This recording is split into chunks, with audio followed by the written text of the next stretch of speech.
¿El dólar, el techo es 26.50 o el mercado imagina que el dólar puede llegar a 28, 29 y por eso, si el central no interviene, el dólar sigue subiendo, pese al acuerdo del fondo, los 50.000 millones y todo eso, Juan? Mira, el dólar tenía un techo de 25 hasta hace un tiempo, básicamente porque tenías el Banco Nación vendiendo, antes el Banco Central, luego el Banco Nación vendiendo, vendía 300 millones por día. Luego el central salió, o sea, después del acuerdo con el fondo, se saca el techo ese, se libera unos días. El central anuncia una flotación sucia interviniendo, bueno, cuando sea necesario, no queda muy claro el mecanismo. Y bueno, hoy de pronto interviene vendiendo casi 700 millones de dólares. En realidad lo que está haciendo yo creo, lo que está haciendo el mercado es, bueno, no hay, tratando de descubrir la política que hay detrás, la política cambiaria que tiene el Banco Central, yo diría que no está clara, al menos, porque si vos anunciás que, bueno, no intervengo, puedo llegar a intervenir y de pronto intervenís de vez en cuando, es una política que hasta ahora debería tener más claridad. Y el segundo punto es que, bueno, este año hay un faltante de dólares, en parte por el agro. Faltan la sequía, digamos. Claro, son 6, 7 mil millones de dólares, es mucha plata. Hay un cronograma para los agricultores que, digamos, están esperando que todos los meses le bajen medio punto las retenciones. Entonces eso, si uno puede aguantar, espera. La soja en la silobolsa, digamos. Espera. Entonces vos tenés una serie de elementos que hacen a política económica, eventualmente errores de política económica, eventualmente mala suerte, los 7 mil millones que se perdieron de la cosecha. Y tenés un clima donde no tenés clara la política del Banco Central, con un en fin, déficit externo enorme que requiere, bueno, entre otras cosas, un tipo de cambio alto, correcciones fiscales fuertes, que está todo en proceso. Así que, bueno, yo diría que hoy en día no está claro que el tipo de cambio que vaya a quedarse a 25, 26 o 28. Está más probable de que esto vaya moviéndose para arriba, cerca de inflación, un poquito por arriba, un poquito por debajo de inflación. Simplemente hacer la cuenta que a 26.40, que es el tipo de cambio de hoy, o 26.35, lo que sea el tipo de cambio libre, con la inflación de aquí a diciembre es un número que se acerca a 29.50, 30, simplemente con inflación. Porque tenés una inflación muy alta. Argentina tiene una inflación alta. O sea, más que el dólar lo que mirás es la inflación. Porque, digamos, en el fondo vos estás viendo si se va a atrasar otra vez o se va a adelantar el tipo de cambio. Y yo creo que ahí lo que también el gobierno está viendo es que justamente detener el tipo de cambio es una forma otra vez de que no dispare la inflación. ¿Por qué? Porque hay varias variables que empiezan a moverse. En principio, la nafta está retrasada. O sea, la nafta no se movió como la devaluación del peso frente al dólar. De hecho, pasamos a ser la primera nafta más alta de la región a nivel de precio y ahora somos la sexta. Y por otra parte, cómo te va pegando en esa inflación del periodo la evolución del tipo de cambio. Entonces parece que volvió a la fórmula de antes, cuando el viernes dijo a esa fórmula no voy a volver. Y hay una situación. ¿Qué pasa? Este año no tiene meta de inflación. Y vos en el invierno, cuando estás en tu casa, seguramente comes más. Entonces empezás a engordar. En el verano vas a la dieta. Ahora, ojo que si engordás 27 es una cosa, si engordás 30 es otra, y después tenés que bajar a 17 kilos el año que viene. Entonces el gobierno tiene este temor de ver cuánto engordo en el invierno, porque el próximo verano es el año que viene y tiene que bajar a 17, y es mucho. Da la impresión que mientras todos discutimos estos aspectos que son más de la macro, después a la micro le están pegando algunas cosas, digamos.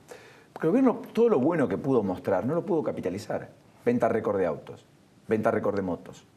Una economía creciendo al 5% en febrero, en términos industriales. Un Producto Bruto expandiéndose, creando puestos de trabajo. En la construcción dinamizando un sector que es clave para incorporar mano de obra de baja calificación, que la saca en general de la línea de la pobreza, a tasa de 2 dígitos. Todo eso con el crédito volando y la compraventa de bienes inmuebles en la ciudad, por ejemplo, teniendo saltos de casi el 50%, nada de todo eso pudo capitalizar. El humor social es más espantoso hoy, o es peor hoy que hace 8 meses cuando estos indicadores todavía no estaban. Sí, ahí yo creo que tenés una economía que crece, pero un consumo que cae, y ese crecimiento de la economía no distribuye para que ese consumo crezca. O sea, son pocos los que pueden, no son muchos efectivamente los que alcanzan esas variables. Exactamente.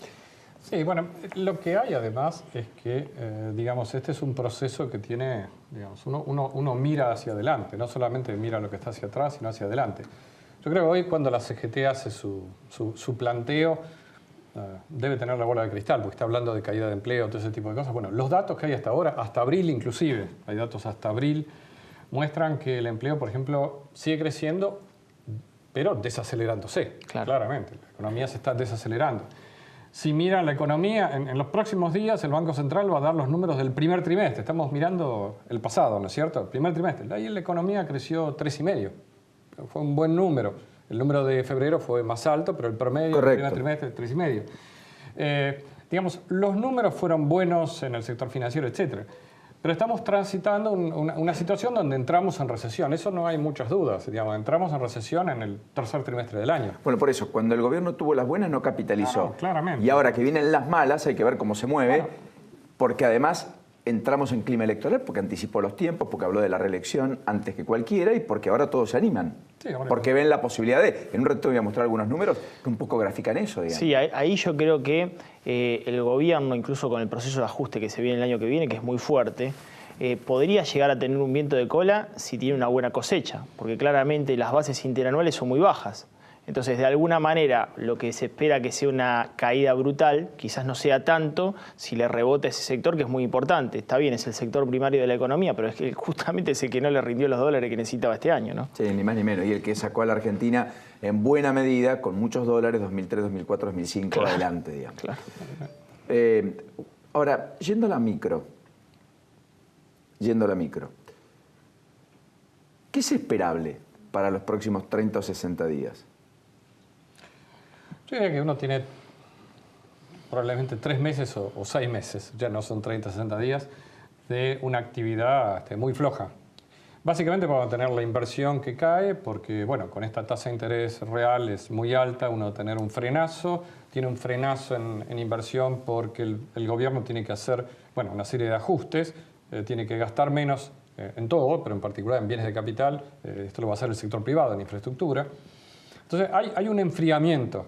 Hay un enfriamiento de la economía. El tema de ingresos reales, que es el tema central hoy del paro y todo esto, en realidad el peor momento es el segundo trimestre y parte del tercero. Luego uno tiene, la expectativa que luego de todos los ajustes tarifarios, la inflación en la última parte del año otra vez vuelva a caer. Acá siempre estamos esperando la segunda parte del año, ¿no es cierto? Pero en los hechos uno podría esperar eso. Y eso daría el espacio para recuperar un poco de ingresos a partir de la última parte del año, comienzo del año próximo. O sea, tenemos un escenario de, sangre, sudor y lágrimas durante algunos meses, digamos, con una recuperación en vista en la medida que tenemos el agro, que está andando ahora bien. Vamos a tener cosecha récord de trigo, vamos a tener lo que decía también, la recuperación de la producción el año que viene. Tenemos una cantidad de sectores que les va bien por la devaluación. Todo el sector de turismo, etcétera, tiene una mejora, claramente. Economías regionales parcialmente, etcétera. Economías regionales, todo el sector primario, mejorando. Pero eso da diferencia entre sectores. Obviamente el área de Gran Buenos Aires es más afectada que las áreas del interior. Porque ahí está el asalariado, y el asalariado industrial además, que en términos generales, bajo con la merma de consumo, tiene un doble impacto, digamos. En términos políticos va a haber algunos sectores que se ven más perjudicados y le van a pegar más a favor del peronismo y menos a favor del gobierno. Si el gobierno algo tiene que hacer es es tener una política cambiaria más definida, una política monetaria más definida. No lo tiene en este momento, a mi modo de ver, es una interpretación personal. Algo que nos convenza a todos de que el tema no es el 17% que puse el año que viene, es que yo pueda converger a una inflación más baja. Claro. Esa es la idea. Claro. Esa es la idea. Yo tengo la impresión que falta el plan, falta la hoja de ruta, falta hacia dónde vamos en términos más integrales. Pongámoslo así. Falta un vocero que le cuente al país y a la sociedad, vamos hacia allá. No, el plan seguramente está, lo que yo necesito es verlo, digamos. En cualquiera de los casos. Si estuviera, falta eso. También no me quiero dispersar con dos temas que quiero conversar con vos haciendo un apartadito. Hubo 2 resoluciones después de que estuviste aquí hablando del tema PYME, qué sé yo, 2 resoluciones valiosas que me gustaría que me las remarques, que se tomaron después de aquella charla que tuvimos de las cosas que le faltan en el marco de regulaciones a la Argentina y a las pymes en particular para poder producir más y mejor, digamos. Sí, a mí me parece importante decir que, bueno, en un contexto donde el consumo caía, la pyme es la más afectada, porque obviamente es muy poco el porcentaje de pyme que se dedica a bienes transables. Entonces, depende mucho del mercado interno. Y la realidad, con una tasa del 40%, la provincia de Buenos Aires, por lo menos, sacó un par de resoluciones muy importantes. La primera es para, digamos, bienes de capital, una tasa del 25% de devolver en tasa fija, el 25% de devolver en 60 meses. Y después un paquete de medidas respecto de también tasas graciables para parques industriales, tasa del 20% para aquellos que quieran incorporarse en parques industriales. En el caso de software, para pymes, y hardware, tasa del 20%. En el caso de descuento de cheques a través del Banco Provincia, que obviamente a la pyme también lo estaba afectando, y sacó lo que se llama la ley Comprepyme. ¿Qué es la ley Comprepyme? Bueno, es una ley que genera que la pyme frente a las grandes cadenas de comercialización no tengan un desvío respecto del pago de factura mayor a 60 días y ciertas cuestiones respecto de exhibición de góndolas. No tengan que pagar reposición externa, no tengan que pagar góndola y publicidad por estar en esa góndola, y por otra parte tampoco se les descuente cuando se le devuelve mercadería. Esto, la realidad que me parece importante en ese sentido, porque pues, es un sector que viene afectado. Claro, y además porque no tiene el volumen para competir contra aquel que todo lo absorbe o todo lo puede llevar puesto, digamos. De todas maneras, hay otro aspecto. Hoy escribiste, ahora recordando, en Ámbito o ayer, algo que con Juan hablamos alguna vez. Y por último, me parece importante la discusión. Cuando uno deja de ser monotributista y pasa a ser autónomo, es casi un salto al vacío. Sí. Para las pequeñas y medianas empresas, dejar de ser ni siquiera microemprendedor pasando a ser pyme, sí, también es un salto al vacío. Sí, yo ahí lo que digo es lo siguiente, mirá, el gobierno tiene una oportunidad histórica. En el año 2014 cayó el consumo también. Y cuando el microemprendedor pasaba de monotributista a responsable inscripto, terminaba cerrando, pero a los 3-4 meses. ¿Qué pasa? Hoy monotributo, mi propuesta es 1.200.000 monotributo.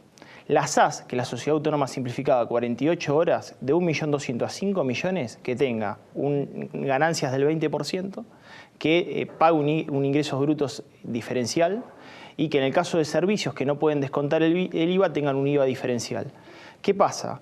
Ese salto es mucho más gradual, se asimila de diferente forma y estamos en un contexto de caída del consumo, es decir, le vas a generar 35% de ganancia, 21% de IVA, ingresos brutos más tasas municipales más provinciales a una economía que en esa pyme le rebota mal, le caen las ventas y vos le subís el tributo, la fundís en 6 meses. O sea, es una especie de cóctel explosivo. Claro. Ahora, la Argentina es un cóctel explosivo.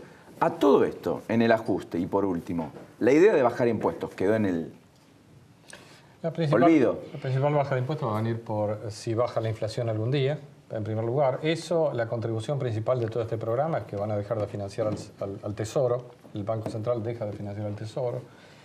Baja de impuestos en un contexto en que uno tiene que bajar el déficit y además tiene que mantener ciertos gastos subiendo, que son los gastos sociales, de pensiones, etcétera. Y yo te digo que va a ser difícil por lo menos por 1 o 2 años. De todos modos, la presión tributaria puede caer si uno baja la inflación y eso sería una buena noticia. Yo tengo 2 cuestiones. A ver, si vos tenés un déficit fiscal, la realidad es que lo bancabas con emisión o con endeudamiento, por lo cual primero tenés que lograr generar un superávit para bajar la presión tributaria. Lo que yo digo es, este sector de la economía, démosle las condiciones para que crezca y se desarrolle porque es mayor recaudación tributaria. De la otra forma, el agente económico es racional y elude. Bueno, pensá esto, con el trigo, sacaron retenciones, recaudan más. Claro. Porque voló la producción. Pero claro. Y la cantidad de áreas sembradas subió mucho. Y además no te pega nada, no damnifica al gobierno esto, al contrario, le genera un beneficio en corto.